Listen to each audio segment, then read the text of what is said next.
ಇಂದು ಸ್ವಲ್ಪ ದೋಸೆ ಹಾಕೋಣ ಅಂದ್ಬಿಟ್ಟು ಉದ್ದಿನಬೇಳೆ ಹಾಗೂ ಅಕ್ಕಿ ಅವಲಕ್ಕಿ ಎಲ್ಲ ನೆನೆಸಿಟ್ಟೆ ಮಾರ್ನಿಂಗೇ ಎದ್ಬಿಟ್ಟು.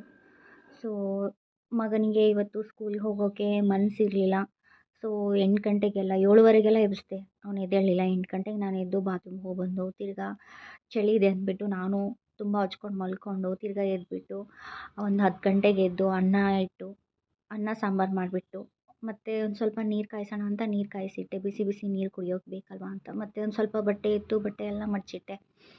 ಹಾಗೆ ಬಟ್ಟೆ ಮಡಚಿಟ್ಟಿರೋದನ್ನು ನಮ್ಮ ಯಜಮಾನ್ರು ವಾರ್ಡ್ರೋಬಲ್ಲಿ ಅವ್ರ ಬಟ್ಟೆನ, ಹಾಗೆ ನನ್ನ ಸೀರೆ, ನನ್ನ ಬಟ್ಟೆಗಳು ಒಂದು ಸೈಡು, ಹಾಗೆ ನನ್ನ ಮಗನ ಬಟ್ಟೆಗಳನ್ನು ಒಂದು ಸೈಡು ಎಲ್ಲ ನೀಟಾಗಿ ಹೊಂದಿಸಿಟ್ಬಿಟ್ಟೆ. ಅವ್ನ ಸ್ಕೂಲ್ ಬಟ್ಟೆಗಳು ಬೇರೆ, ಹಾಗೆ ಒಂದು ಡೈಲಿ ಹಾಕೊಳ್ಳೋ ಬಟ್ಟೆಗಳು ಬೇರೆ ಬೇರೆ ಒಂದು ಸೈಡ್ ಇಟ್ಬಿಟ್ಟು ನೀಟಾಗೆಲ್ಲ ಮಡಚಿಟ್ಟಾಯಿತು. ಹಾಗೆ ಸ್ವಲ್ಪ ಗಿಡಕ್ಕೆಲ್ಲ ನೀರು ಹಾಕಬೇಕಾಗಿತ್ತು. ನೀರು ಹಾಕೋಣ ಅಂದ್ಬಿಟ್ಟು ಅಕ್ಕಿ ತೊಳೆದಿರೋ ನೀರು, ಹಾಗೆ ಉದ್ದಿನಬೇಳೆ ತೊಳೆದಿಟ್ಟಿರೋ ನೀರನ್ನು ಎಲ್ಲ ಮಿಕ್ಸ್ ಮಾಡಿಬಿಟ್ಟು ಎಲ್ಲ ನೀರನ್ನು ಎಲ್ಲ ಗಿಡಕ್ಕೆ ಒಂದೊಂದು ಗ್ಲಾಸ್ ನೀರು ಹಾಕಿದೆ. ಮುಂಚೆನೇ ಹಾಕಿದ್ದೆ ಸ್ವಲ್ಪ ನೀರನ್ನು. ಈಗ ಚಳಿ ಬೇರೆ ಅಲ್ವಾ, ಎಲ್ಲ ಗಿಡ ಒಣಗೋಗುತ್ತೆ. ಸೊ ಆವಾಗ ಸ್ವಲ್ಪ ನೀರು ಹಾಕ್ತಾ ಇರಬೇಕು. ಹಾಗೆ ಎಲ್ಲ ಸ್ವಲ್ಪ ವೀಳ್ಯದೆಲೆ ಎಲ್ಲ ಅಡ್ಜಸ್ಟ್ ಮಾಡಿಬಿಟ್ಟು, ಹಾಗೆ ನನ್ನ ಮಗ ಬಂದ. ಸೊ ಬಾಗಿಲು ತೆಗೆದ್ಬಿಟ್ಟು ನನ್ನ ಮಗಂದು ಗಾಳಿಪಟ ತರೋಕ್ಕೆ ಅಂತ ದುಡ್ಡು ಇಸ್ಕೊಂಡೋದ. ಹಾಗೆ ಕಿತ್ಕೊಂಡು ಬಂದಿದ್ದ, ಸರಿ ಮಾಡಿಕೊಟ್ಟೆ. ಹಾಗೆ ಅಡುಗೆ ಮನೇಲಿ ಸ್ವಲ್ಪ ಗಿಡ ಹಾಕಿದ್ದೀನಿ, ನೀರು ಹಾಕಿದೆ. ಮನೆ ಕೆಲಸ ಇತ್ತು, ಬಟ್ಟೆ ವಾಶ್ ಮಾಡಬೇಕು. ಒಂದು ಟ್ರಿಪ್ಪಿಗೆ ಹಾಕಿದ್ದೀನಿ, ಇನ್ನೊಂದು ಟ್ರಿಪ್ಪಲ್ಲಿ ವೇಟ್ ಮಾಡ್ತಾ ಇದೆ. ಹಾಗೆ ಸ್ನಾನ ಮಾಡ್ಕೋಬೇಕು. ಸ್ನಾನಕ್ಕೆ ಗೀಸರ್ ಸ್ನಾನ ಆಯಿತು, ವಿಭೂತಿ ಹಚ್ಕೊಂಡು ಪೂಜೆ ಮಾಡ್ಕೊಳ್ಳೋಣ ಅಂತ ಬಂದೆ. ಬಿಲ್ಪತ್ರೆ ಗಿಡವನ್ನು ಹಾಕಿದ್ದೀನಿ ಮನೆಯಲ್ಲಿ. ಅದರಲ್ಲಿ ಒಂದು ಶಿವಲಿಂಗವನ್ನು ನಿರ್ಮಾಣ ಮಾಡಿದ್ದೀನಿ. ನನ್ನ ಇಷ್ಟ ದೇವ ಮಹಾದೇವ ಹಾಗಾಗಿರೋದ್ರಿಂದ ದಿನನಿತ್ಯ ಪೂಜೆ ಮಾಡಿ ನೀರನ್ನು ಅಭಿಷೇಕ ಮಾಡಿ ನಮಸ್ಕಾರ ಮಾಡ್ಕೊಳ್ತೀನಿ. ವಾಷಿಂಗ್ ಮಿಷಿನ್ ತಿರುಗ್ತಾ ಇತ್ತು. ಯಜಮಾನ್ರು ಬಂದಿದ್ರು, ಊಟಕ್ಕೆ ಹಾಕ್ಕೊಡೋಣ ಅಂತ ಅಡುಗೆ ಮನೆಗೆ ಬಂದೆ.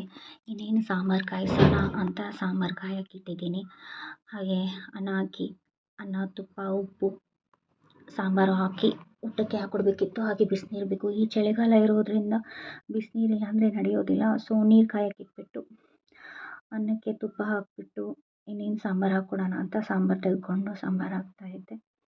ನಿಮ್ಮದು ಊಟ ಆಯಿತು ಅಂದ್ಕೊಳ್ತೀನಿ. ನಮ್ಮದು ಇವತ್ತು ಬೆಳಗ್ಗೆ ಎದ್ದಿರೋದು ಲೇಟ್ ಆಗಿರೋದ್ರಿಂದ ಊಟನೂ ಲೇಟು. ಚೌಚೌ ಇಲ್ಲದೆ ಅವರು ಊಟ ಮಾಡೋದಿಲ್ಲ. ಸೊ ಹಾಗಾಗಿ ಚೌಚೌ ಹಾಕ್ಕೊಟ್ಟೆ. ವಾಷಿಂಗ್ ಮಿಷಿನ್ ಆಗಿತ್ತು, ಇನ್ನೇನು ಬಟ್ಟೆ ಹಾಕೋಣ ಅಂತ ಬಟ್ಟೆನ ಎತ್ಕೊಂಬಂದೆ.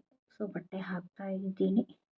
ಇನ್ನೇನು ಅರ್ಧ ಗಂಟೆ ಮಲ್ಕೊಳ್ಳೋಣ ಅಂತಲೇ ಯೋಚನೆ ಮಾಡಿಕೊಂಡು ಬಟ್ಟೆ ಹಾಕ್ತಾಯಿದ್ದೆ. ಬಟ್ಟೆ ಹಾಕೋದೆಲ್ಲ ಮುಗಿತಾ ಬಂತು. ಇನ್ನೇನು 4 ಗಂಟೆ ಆಗಿರಬಹುದೇನೋ ಅಂತ ನಾನು ಅಂದ್ಕೊಂಡೆ.